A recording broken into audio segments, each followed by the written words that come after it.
ಅಧ್ಯಾಯ 14. ಆಕಸ್ಮಿಕ. ಬೆಳಿಗ್ಗೆ ಎದ್ದರೂ ಮುಖ ತೊಳೆಯುವುದಕ್ಕೂ ಸಹ ಹೊರಹೋಗುವಂತಿಲ್ಲ. ಎಲ್ಲವೂ ಚೈತ್ರಳ ರೂಮಿನಲ್ಲಿಯೇ ಆಗಬೇಕು. ಊಟ ತಿಂಡಿ ಇತ್ಯಾದಿ ಏನಿದ್ರೂ ಸಹ ಇಲ್ಲಿಯೇ. ಅದೆಲ್ಲ ಸರಿ, ಆದರೆ ಟಾಯ್ಲೆಟ್ಗೆ ಹೋಗುವುದಾದರೆ ಹೇಗೆ ಎಂಬ ಯೋಚನೆ ಬಂದಾಗ ನಗು ಬಂದರೂ ಅದು ಸಮಸ್ಯೆ ಎಂಬುದಂತೂ ಖಂಡಿತ. ಕೊನೆಗೆ ಯೋಚಿಸಿ ಆ ಎಲ್ಲ ತರಹದ ಚಟುವಟಿಕೆಗಳನ್ನು ಅನಿವಾರ್ಯವಾಗಿ ಸಂಜೆ ಎಲ್ಲರೂ ನಿದ್ರೆ ಮಾಡುವ ಹೊತ್ತಿನಲ್ಲಿ ಇಟ್ಟುಕೊಳ್ಳಬೇಕೆಂದು ನಿರ್ಧರಿಸಿದೆ. ಊಟ ತಿಂಡಿಯ ಬಗೆಗಂತೂ ನನಗೆ ಯೋಚನೆಯೇ ಇರಲಿಲ್ಲ.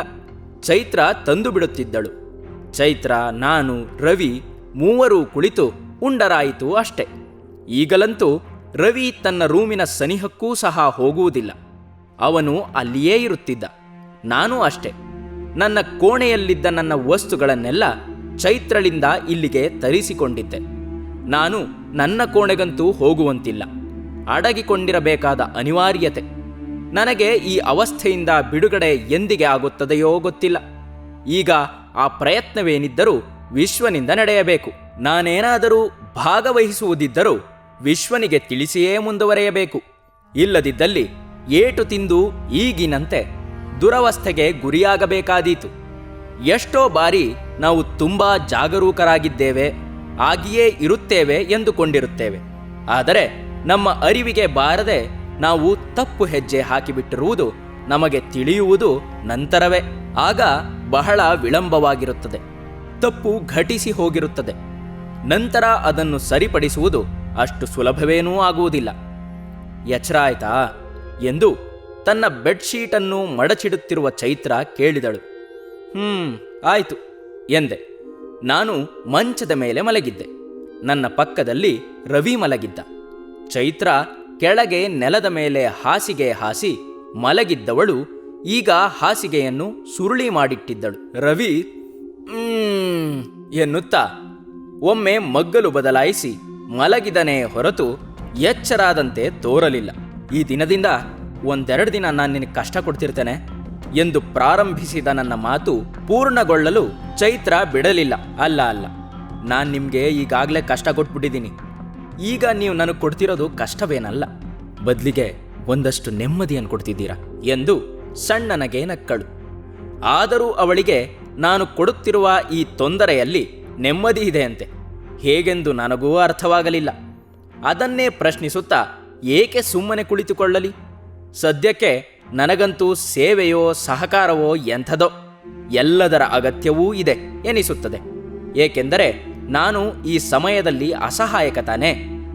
ಆ ತಂಗಿಯಲ್ಲಿ ನೀರಿದೆಯಲ್ಲ, ಮುಖ ತೊಳೆದುಕೊಳ್ಳಿ ಎಂದವಳು ಹೇಳಿದಾಗ ಸರಿ ಎನ್ನುತ್ತಾ ಬೆಡ್ಶೀಟನ್ನು ಝಾಡಿಸಿ ಎದ್ದೆ. ಅದೇ ರೂಮಿನಲ್ಲಿದ್ದ ಬೇಸನ್ನಲ್ಲಿ ನಾನು ಮುಖ ತೊಳೆದುಕೊಳ್ಳಬೇಕು.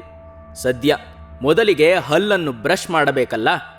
ಕಿಟಕಿಯ ಮೇಲೆ ಇಟ್ಟಿದ್ದ ಬ್ರಷ್ ಅನ್ನು ಕೈಗೆತ್ತಿಕೊಂಡು ಪೇಸ್ಟ್ ಸವರಿದೆ. ಬೆಳಕು ಬೇಕೆಂದರೆ ಉರಿಯುವ ಎಲೆಕ್ಟ್ರಿಕ್ ಬಲ್ಬನ್ನು ಆರಿಸದೇ ಇರಬೇಕೇ ಹೊರತು ಕಿಟಕಿಯ ಬಾಗಿಲನ್ನು ತೆರೆಯುವಂತಿಲ್ಲ. ಕಿಟಕಿಯ ಬಾಗಿಲನ್ನು ತೆರೆದರೆ ಹೊರಗಿನಿಂದ ಯಾರಾದರೂ ಇಣುಕಿ ನನ್ನ ಇರುವನ್ನು ಗಮನಿಸಿದರೆ ಕೈ ತುಂಬ ನೋವ್ತಿದ್ಯಾ? ಈಗೇನೂ ಅಷ್ಟು ನೋವು ಕಾಣ್ತಿಲ್ಲ. ಒಮ್ಮೆಲೇ ನೋವೆಲ್ಲವನ್ನು ಅನುಭವಿಸಿ ಆಗಿದೆಯಲ್ಲ, ಈ ನೋವಿನ ಮುಂದೆ ಇದು ಒಂದು ನೋವೇ ಎಂದು ಅನಿಸಿಕೊಳ್ಳೋದಿಲ್ಲ ಎನ್ನುತ್ತಾ ಗಸಗಸನೆ ಬ್ರಷ್ನಿಂದ ಹಲ್ಲುಜ್ಜತೊಡಗಿದೆ. ತಿಂಡಿ ಮುಗಿಸಿದ ಮೇಲೆ ನನ್ನಲ್ಲಿ ನಾನೇ ಯೋಚಿಸುತ್ತಾ ಕುಳಿತೆ. ಆಳಕ್ಕಿಳಿದಂತೆ ಕ್ಲಿಷ್ಟವೇ ಆಗುತ್ತಿದೆಯಲ್ಲ, ಇದಕ್ಕೆ ಪರಿಹಾರ ಹೇಗೆ? ವಿಶ್ವನಂತೂ ತನ್ನ ಜವಾಬ್ದಾರಿಯಿಂದ ಹಿಮ್ಮುಖನಾಗುವುದಿಲ್ಲ ನಿಜ. ಆದರೆ ಇದನ್ನೆಲ್ಲ ಹೇಗೆ ಅಂತ್ಯಗೊಳಿಸಬೇಕು? ಹೊರಗಿನಿಂದ ಸಹಕಾರ ವಿಶ್ವನಿಗೆ ಇದೆಯಾದರೂ ಅದನ್ನು ಪಡೆದುಕೊಳ್ಳುವುದು ಅಷ್ಟು ಸುಲಭದ ಕೆಲಸವಲ್ಲ. ವಿಶ್ವ ತನ್ನ ನಿಜವನ್ನು ಯಾರೊಂದಿಗೂ ಬಿಟ್ಟುಕೊಡಬಾರದಲ್ಲ. ಇನ್ನು ನಾನು ಯಾವ ಹದ್ದಿನ ಕಣ್ಣಿಗಾದರೂ ಬಿದ್ದರೆ ಮುಂದೆ ಹಾಗಾಗಬಾರದಲ್ಲ. ಹಾಗಾದರೆ ಆಗಬೇಕಾದ ಮುಕ್ತಾಯ ಆಗಬಹುದಾದರೂ ಹೇಗೆ? ರವಿ ಚೈತ್ರ ಇನ್ನೂ ಎದ್ದಿರದ ರವಿಯನ್ನು ಎಚ್ಚರಾಗಿಸುವ ಪ್ರಯತ್ನ ನಡೆಸಿದ್ದು ನನ್ನ ಯೋಚನೆಗೆ ಅಡ್ಡ ಬಂದಿತ್ತು. ನಾನು ಚೈತ್ರ ಇಬ್ಬರೂ ತಿಂಡಿಗೆ ಕೂರುವಾಗಲೇ ರವಿಯನ್ನು ಎಬ್ಬಿಸಲು ಚೈತ್ರ ಪ್ರಯತ್ನಿಸಿದ್ದಳು. ಅವಳನ್ನು ನಾನೇ ತಡೆದಿದ್ದೆ. ಯಾಕಿಷ್ಟು ಅವಸರ? ನಿಧಾನವಾಗಿ ಹೇಳ್ತಾನೆ ಬಿಡು ಎಂದಿದ್ದೆ. ಅದಕ್ಕೆಂದೇ ಆಗ ಚೈತ್ರ ಮತ್ತೆ ಆ ಪ್ರಯತ್ನ ನಡೆಸಿರಲಿಲ್ಲ. ಈಗ ನಮ್ಮ ತಿಂಡಿ ಮುಗಿದು ಅರ್ಧ ಗಂಟೆಯಾದರೂ ರವಿ ಎಚ್ಚರಾಗದಿದ್ದಾಗ ಅವಳು ಮೊದಲಿನ ಪ್ರಯತ್ನ ನಡೆಸಿದ್ದಳು. ಆದರೆ ರವಿ ಎನ್ನುತ್ತಾ ಮೂಸು ಕೆಳೆದುಕೊಳ್ಳುವ ಪ್ರಯತ್ನ ನಡೆಸಿದನೇ ಹೊರತು ಏಳುವಂತೆ ಕಾಣದಿದ್ದಾಗ, ರವಿ, ನಮ್ದೆಲ್ಲ ತಿಂಡಿ ಆಯ್ತು, ಏಳೋ ಎಂದು ನಾನು ಧ್ವನಿ ಸೇರಿಸಿದೆ. ಮೂರ್ತಿ, ಚೈತ್ರ ಗಾಬರಿಯಿಂದ ಕರೆದಾಗ ಎತ್ತಲೋ ದೃಷ್ಟಿ ನೆಟ್ಟಿದ್ದವನು ಅವಳತ್ತ ತಿರುಗಿದೆ. ರವಿಗೆ ತುಂಬಾ ಜ್ವರ ಬಂದ್ಬಿಟ್ಟಿದೆ. ರವಿಯ ಮೈಮುಟ್ಟಿ ನೋಡಿದ್ದ ಚೈತ್ರ ಗಾಬರಿಯಿಂದಲೇ ಹೇಳಿದಳು. ಮಲಗಿದ್ದ ರವಿಯ ಹತ್ತಿರ ಸರಿದು ನಾಡಿ ಹಿಡಿದು ನೋಡಿದೆ. ಜ್ವರ ತೀವ್ರವಾಗಿತ್ತೆಂಬುದು ನಿಸ್ಸಂಶಯ. ಡಾಕ್ಟರನ್ನ ಬರ್ಲಿಕ್ಕೆ ಹೇಳು ಎಂದೆ. ನನ್ನ ಮಾತನ್ನು ನಾನು ಪೂರ್ಣಗೊಳಿಸಿದ್ದೆನೋ ಇಲ್ಲವೋ, ಆದರೆ ಚೈತ್ರ ಗಡಬಡಿಸಿಕೊಂಡು ಹೊರಗೆ ನಡೆದಾಗಿತ್ತು. ಫೋನ್ ಮಾಡಿದರೆ ಇನ್ನೇನು ಡಾಕ್ಟರು ಬಂದು ಬಿಡುತ್ತಾರೆ ಎಂದುಕೊಂಡೆ.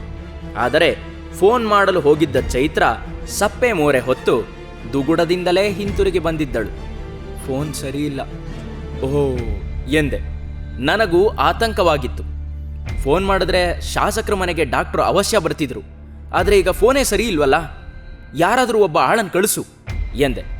ಈ ಸ್ಥಿತಿಯಲ್ಲಿ ರವಿಯನ್ನು ಆಸ್ಪತ್ರೆಗೆ ಹೊತ್ತು ಕೊಂಡೊಯ್ಯುವುದು ಕಷ್ಟವಾಗಿದ್ದರಿಂದ ಡಾಕ್ಟರೇ ಇಲ್ಲಿಗೆ ಬರುವುದು ಸುಲಭ. ಏಕೆಂದರೆ ಅರಳಗೋಡಿನ ಡಾಕ್ಟರಿಗೆ ತಮ್ಮದಾದ ಒಂದು ಸ್ವಂತ ವಾಹನವಿದೆ. ಶಾಸಕರ ಮನೆಗೆ ಎಂದ ಮೇಲಂತೂ ಆ ಡಾಕ್ಟರು ಬಾರದಿರಲಿಕ್ಕಿಲ್ಲ. ನನ್ನ ಮಾತನ್ನು ಕೇಳಿದ ಚೈತ್ರ ಹಾಗೆ ಮಾಡುವುದೇ ಸರಿ ಎಂದುಕೊಂಡು ಮತ್ತೊಮ್ಮೆ ಹೊರ ನಡೆದಳು. ಬಾಗಿಲು ಹಾಕಿಕೊಂಡು ಬಂದು ಮಂಚದ ಮೇಲೆ ಮಲಗಿದ್ದ ರವಿಯ ಪಕ್ಕದಲ್ಲಿ ಕುಳಿತೆ. ಆಳು ಅರಳಗೋಡಿಗೆ ಬೈಸಿಕಲ್ ತುಳಿದುಕೊಂಡು ಹೋಗಿ ಬಂದವನು ತಿಳಿಸಿದ್ದು ಡಾಕ್ಟರು ಅರಳಗೋಡಿನಲ್ಲಿರದೆ ರಜೆ ಹಾಕಿ ಊರಿಗೆ ಹೋಗಿದ್ದಾರೆಂಬ ಸುದ್ದಿಯನ್ನು. ಸುದ್ದಿ ತಿಳಿದಾಗ ಚೈತ್ರಳಿಗಿಂತಲೂ ನನಗೆ ಹೆಚ್ಚು ಗಾಬರಿಯಾಯಿತು. ರವಿಗೆ ಜ್ವರ ಬಂದಾಗ ಡಾಕ್ಟರು ಈ ಊರಿನಲ್ಲಿ ಇಲ್ಲವಲ್ಲ ಎಂಬ ವ್ಯಥೆಯೂ ಆಯಿತು. ಈಗೇನು ಮಾಡುವುದು ಎಂದು ನಾನು ಕೇಳುವುದಕ್ಕೆ ಮುಂಚೆಯೇ ಚೈತ್ರ ತನ್ನ ಬುದ್ಧಿವಂತಿಕೆಯನ್ನು ತೋರಿಸಿಯಾಗಿತ್ತು. ಅರಳಗೋಡಿನಿಂದ ಹಿಂತಿರುಗಿ ಬಂದ ಆಳನ್ನು ಪುನಃ ಬೈಸಿಕಲ್ನಲ್ಲಿ ಅರಳಗೋಡಿನ ತನಕ ಕಳುಹಿಸಿ ಅಲ್ಲಿಂದ ಬಸ್ಸಿನಲ್ಲಿ ಕಾರ್ಗಲ್ಲಿಗೆ ಹೋಗಿ ಬಾಡಿಗೆ ಕಾರೊಂದನ್ನು ತರುವಂತೆ ಚೈತ್ರ ಒಪ್ಪಿಸಿಯಾಗಿತ್ತು. ರವಿಯನ್ನು ಜೋಗದ ಆಸ್ಪತ್ರೆಗೆ ಒಯ್ಯುವ ಏರ್ಪಾಡಾದ ಮೇಲೆ ಚೈತ್ರಳ ಆತಂಕ ಕಮ್ಮಿಯಾದಂತೆನಿಸಿ ನಿಟ್ಟುಸಿರುಬಿಟ್ಟೆ. ಚೈತ್ರ ರವಿಯನ್ನು ಕಾರಿನಲ್ಲಿ ಕರೆದುಕೊಂಡು ಹೋದ ಮೇಲೆ ಬಹಳ ಹೊತ್ತು ನಾನು ಮಂಚದ ಮೇಲೆ ಕುಳಿತಿದ್ದೆ. ನಾನು ಹಾಗೆ ಕುಳಿತ ಪ್ರತಿ ನಿಮಿಷವೂ ಕೂಡ ಒಂದೊಂದು ಗಂಟೆಯಂತೆಯೇ ಭಾಸವಾಗುತ್ತಿತ್ತು. ನಾನು ಕುಳಿತು ಎಷ್ಟೋ ಹೊತ್ತು ಕಳೆದು ಹೋಗಿದೆ ಎಂದುಕೊಂಡು ಅದನ್ನು ಖಚಿತಪಡಿಸಿಕೊಳ್ಳಲು ಕೈಗಡಿಯಾರ ನೋಡಿದರೆ 10-12 ನಿಮಿಷಗಳಷ್ಟೇ ಕಳೆದಿತ್ತು. ಹೊತ್ತು ಕಳೆಯಲು ಚೈತ್ರ ತನ್ನ ಬೀರುವಿನ ಮೇಲಿಟ್ಟಿದ್ದ ಹಳೆಯ ಪುಸ್ತಕಗಳನ್ನೆಲ್ಲ ಕೈಗೆತ್ತಿಕೊಂಡೆ. ಒಂದೊಂದನ್ನೇ ಮಗುಚಿ ಹಾಕುತ್ತಲಾದರೂ ಕೆಲವು ಹೊತ್ತು ಕಳೆಯಬಹುದಲ್ಲ ಎಂದು. ಇಲ್ಲದೆ ಹೋದರೆ ನನಗೆ ಯಾವ ಪುಸ್ತಕವನ್ನೂ ಓದಬೇಕೆಂಬ ಆಸೆ ಇರಲಿಲ್ಲ. ಒಂದೊಂದನ್ನೇ ಸುಮ್ಮನೆ ತಿರುವಿ ಹಾಕತೊಡಗಿದೆ. ಹೆಚ್ಚು ಸಮಯ ಅದನ್ನೂ ಮಾಡಲಾಗದೆ ಪುಸ್ತಕಗಳನ್ನೆಲ್ಲ ಅಲ್ಲೇ ಮಂಚದ ಮೇಲೆ ಎಸೆದೆ. ಮತ್ತೊಮ್ಮೆ ಸಮಯ ನೋಡಿಕೊಂಡಾಗ ಕಳೆದುದು ಅರ್ಧ ಗಂಟೆ ಎಂದು ಅರಿವಾಯಿತು. ಇಷ್ಟು ಹೊತ್ತಿಗಾಗಲೇ ಚೈತ್ರ ಮತ್ತು ರವಿ ಜೋಗವನ್ನು ತಲುಪಿರಲಿಕ್ಕೆ ಸಾಕು ಎಂದು ಮನಸ್ಸಿನಲ್ಲೆಣಿಸಿದೆ. ಬಸ್ಸಿನ ಪ್ರಯಾಣವಾಗಿದ್ದರೆ ಸ್ವಲ್ಪ ತಡವಾಗುತ್ತಿತ್ತು. ಆದರೆ ಕಾರು ಹಾಗಲ್ಲವಲ್ಲ, ಬರ್ರನೆ ಗಮ್ಯಸ್ಥಾನಕ್ಕೆ ಹೋಗಿಬಿಡುತ್ತದೆ. ಅರಿವಾಗದೆ ಮಂಚಕ್ಕೆ ತಾಗಿದ ಕೈ ನೋವಾಗಿ ಸಣ್ಣಗೆ ನರಳಿದೆ. ಕೈ ಮೇಲ್ಭಾಗದಲ್ಲಿ ಕೂಡ ಸ್ವಲ್ಪ ಊದಿಕೊಂಡಿತ್ತು. ಬ್ಯಾಂಡೇಜಿನ ಒಳಗೆ ಏನಾಗಿದೆಯೋ ಯಾರಿಗೆ ಗೊತ್ತು. ಆದರೆ ಬ್ಯಾಂಡೇಜ್ ಮಾಡಿದ್ದಕ್ಕಿಂತಲೂ ಮೇಲಿನ ಜಾಗ, ಅಂದರೆ ಮಣಿಕಟ್ಟಿಗಿಂತ ಮೇಲೆ ಮೊಣಕೈ ತನಕ ಕೈ ಊತುಕೊಂಡಿರುವುದು ಸ್ಪಷ್ಟವಾಗಿ ಕಾಣುತ್ತಿತ್ತು. ಬಲಗೈಯಿಂದ ಮೆಲ್ಲಗೆ ಅದುಮಿದೆ. ಸ್ವಲ್ಪ ನೋವಾದಂತೆನಿಸಿತು. ಎದ್ದು ಚೈತ್ರಳ ಬೀರುವಿನ ಬಾಗಿಲು ತೆಗೆದು ಅಮೃತಾಂಜನಕ್ಕಾಗಿ ಹುಡುಕಾಡಿದೆ. ಅದು ದೊರೆತಾಗ ಊದಿಕೊಂಡ ಭಾಗಕ್ಕೆ ತೆಳುವಾಗಿ ಲೇಪಿಸಿದೆ. ಪುನಃ ಅಮೃತಾಂಜನ ಸಾಶೆಯನ್ನು ಚೈತ್ರಳ ಬೀರುವಿನಲ್ಲೇ ಇಟ್ಟು ಬಾಗಿಲು ಹಾಕಿದೆ. ಚೈತ್ರ ಬೀರುವಿಗೆ ಬೀಗ ಮಾಡಿರಲೇ ಇಲ್ಲ. ಬದಲಾಗಿ ತನ್ನ ರೂಮಿನ ಬಾಗಿಲಿಗೆ ಬೀಗ ಹಾಕಿ ಹೋಗಿದ್ದಾಳೆ. ನಾನೀಗ ಬೀಗದ ಒಳಗೆ ತಲೆಮರೆಸಿಕೊಂಡವನು.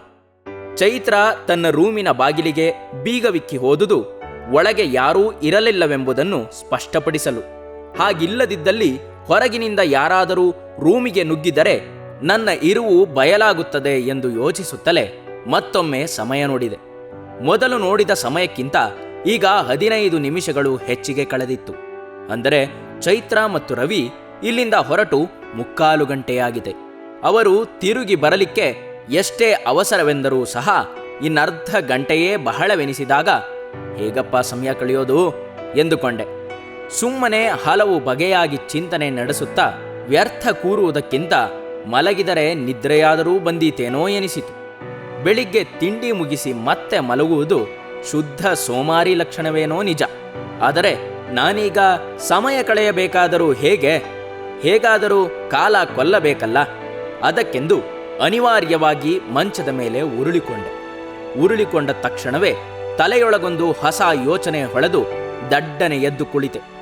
ನಾನು ಹೀಗೆ ಮಂಚದ ಮೇಲೆಯೇ ಮಲಗಿ ನಿದ್ರಿಸುತ್ತಿದ್ದರೆ ಚೈತ್ರ ಮತ್ತು ರವಿ ಹಿಂದಿರುಗಿ ಬಂದಾಗ ಅವರ ಜೊತೆ ಯಾರಾದರೂ ಈ ರೂಮಿಗೆ ಬಂದು ನನ್ನನ್ನು ಗಮನಿಸಿದರೆ? ಹಾಗಾಗದಿರಲೆಂದು ಎದ್ದು ಮಂಚದಿಂದಿಳಿದು ಚೈತ್ರ ಮಡಚಿಟ್ಟಿದ್ದ ಹಾಸಿಗೆಯನ್ನು ಮಂಚದ ಅಡಿಯಲ್ಲಿ ಹಾಸಿದೆ. ಮಂಚದ ಮೇಲೆ ಅಗಲವಾದ ಬೆಡ್ಶೀಟನ್ನು ಹಾಸಿ ಅದು ಮಂಚದಿಂದ ಕೆಳಕ್ಕೆ ಜೋತು ನೆಲದ ತನಕ ಬರುವಂತೆ ಜೋಡಿಸಿ ಅಡಿಯಲ್ಲಿ ಹಾಸಿದ್ದ ಹಾಸಿಗೆಯ ಮೇಲೆ ಮೈ ಚೆಲ್ಲಿದೆ.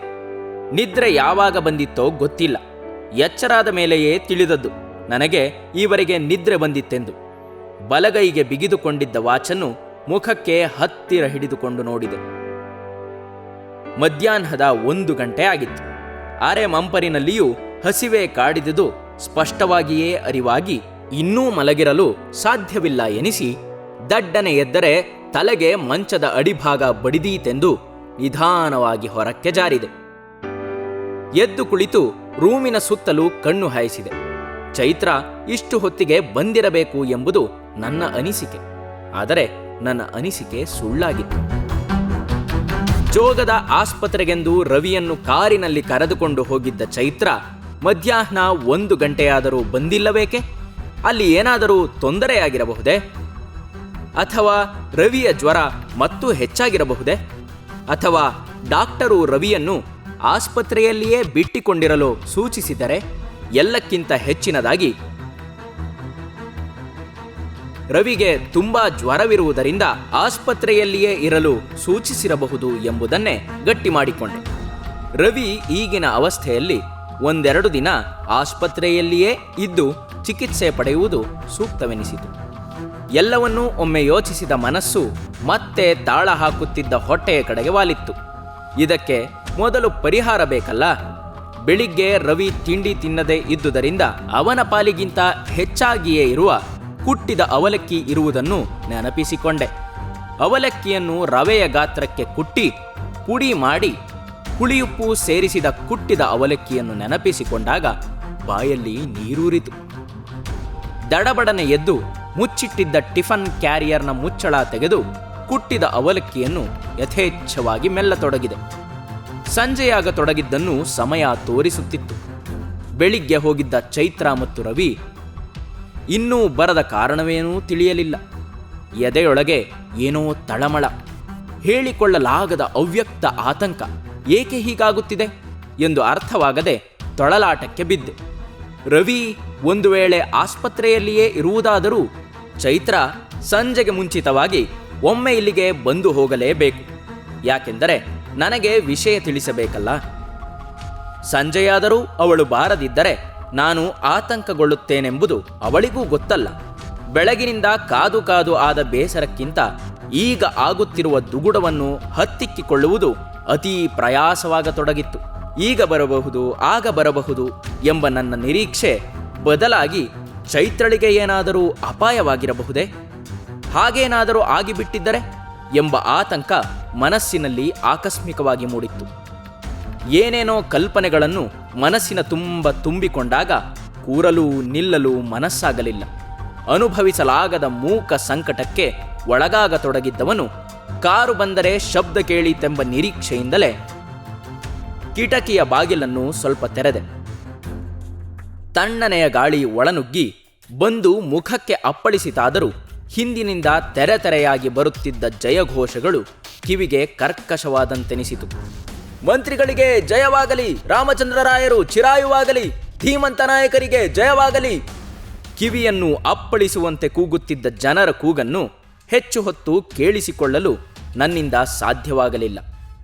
ದೊಪ್ಪನೆ ಕಿಟಕಿಯ ಬಾಗಿಲನ್ನು ಮುಚ್ಚಿ ಬೋಲ್ಟ್ ಮಾಡಿದೆ. Great shame to us. ಅಕ್ರಮಗಳನ್ನೆಲ್ಲ ಪ್ರತಿಪಾದಿಸುವ ವ್ಯಕ್ತಿಗೆ ನಮ್ಮ ಮನ್ನಣೆ.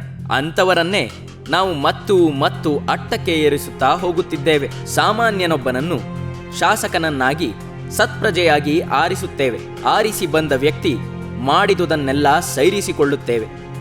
ಅಷ್ಟು ಸಾಲದೆಂಬಂತೆ ಅದೇ ವ್ಯಕ್ತಿಗೆ ಮಂತ್ರಿ ಪದವಿಯನ್ನು ಕೊಡುತ್ತೇವೆ. ನನ್ನಲ್ಲಿ ನಾನೇ ಹೇಳಿಕೊಂಡ ಧಿಕ್ಕಾರವನ್ನು ಜಯಕಾರದ ಮತ್ತಿನಲ್ಲಿ ಕೇಳುವವರು ಯಾರು? ಧಿಕ್ಕರಿಸುತ್ತಿರುವ ನಾನೇ ಮೂರ್ಖನೇನೋ ಎನಿಸದೇ ಇರಲಿಲ್ಲ. ಏನೂ ಮಾಡಲಾಗದೆ ರೂಮಿನ ಉದ್ದಕ್ಕೂ ಶತಪಥ ಸುತ್ತತೊಡಗಿದೆ. ಇನ್ನೂ ಸ್ವಲ್ಪ ನೋವಿರುವ ಕೈಗೆ ಮತ್ತೊಮ್ಮೆ ಅಮೃತಾಂಜನ ಲೇಪಿಸೋಣವೆನ್ನಿಸಿದಾಗ ಬೀರುವಿನಿಂದ ಅಮೃತಾಂಜನ ಸೀಸೆಯನ್ನು ತೆಗೆದೆ. ಕೈಗೆ ತೆಳುವಾಗಿ ಒಮ್ಮೆ ಸವರಿಕೊಂಡ ನಂತರ ಅಮೃತಾಂಜನ ಸೀಸೆಯನ್ನು ಸ್ವಸ್ಥಾನಕ್ಕಿಡುತ್ತಾ ಏತಕ್ಕೋ ಒಮ್ಮೆ ತೆರೆದ ಬಾಗಿಲಿನ ಬೀರುವಿನ ತುಂಬ ಕಣ್ಣಾಡಿಸಿದೆ. ಗಮನ ಸೆಳೆದುದು ಚೈತ್ರಳ ಆಲ್ಬಮ್. ಅದನ್ನು ಕೈಗೆತ್ತಿಕೊಂಡು ಬೀರುವಿನ ಬಾಗಿಲು ಹಾಕಿದೆ. ಮಂಚದ ಮೇಲೆ ಬಂದು ಕುಳಿತುಕೊಂಡು ಆಲ್ಬಮ್ ಅನ್ನು ಮುಂದಕ್ಕಿಟ್ಟುಕೊಂಡು ರ್ಯಾಪರ್ ತೆಗೆದೆ. ಮೊದಲ ಪುಟದಲ್ಲಿ ಚೈತ್ರ ಎಂದು ಮುದ್ದಾಗಿ ಬರೆದ ಅಕ್ಷರವನ್ನು ಒಂದು ಕ್ಷಣ ದಿಟ್ಟಿಸಿ ಮತ್ತೊಂದು ಪುಟ ತಿರುವಿದೆ. ನನ್ನ ಫೋಟೋ. ಚೈತ್ರಳ ಆಲ್ಬಮಿನಲ್ಲಿ ಮೊದಲಿರುವ ನನ್ನ ಫೋಟೋ ಕಂಡಾಗ ಒಂದು ಬಗೆಯ ಸಂತಸ ಉಕ್ಕುವಂತಾಯಿತು. ಆ ಫೋಟೋವನ್ನು ನಾನು ಚೈತ್ರಳಿಗೆ ಪತ್ರದ ಜೊತೆಯಲ್ಲಿ ಕಳುಹಿಸಿದ್ದೆನೆಂಬುದನ್ನು ಜ್ಞಾಪಿಸಿಕೊಂಡೆ. ನನ್ನ ಫೋಟೋದ ಕೆಳಭಾಗದಲ್ಲಿ ಮುದ್ದಾಗಿ ಬರೆದ ಕೆಲವು ಅಕ್ಷರಗಳ ಸಾಲು ಆತ್ಮೀಯ ರಾಮಮೂರ್ತಿ ಎಂಬುದು. ಆತ್ಮೀಯ ಎಂಬ ಎಷ್ಟು ಉತ್ಕೃಷ್ಟ ಶಬ್ದ ಬಳಸಿದ್ದಾಳಲ್ಲ ಎಂದು ಚೈತ್ರಳ ಬಗ್ಗೆ ಹೆಮ್ಮೆ ಎನಿಸದಿರಲಿಲ್ಲ. ಆದರೆ ಸೂಕ್ಷ್ಮವಾಗಿ ಗಮನಿಸಿದಾಗ ನನ್ನ ಹೆಸರನ್ನು ಸಣ್ಣ ಕಾಗದದ ಮೇಲೆ ಬರೆದು ಆತ್ಮೀಯ ಎನ್ನುವ ಶಬ್ದದ ಪಕ್ಕದಲ್ಲಿ ಅಂಟಿಸಿದಂತಿತ್ತು.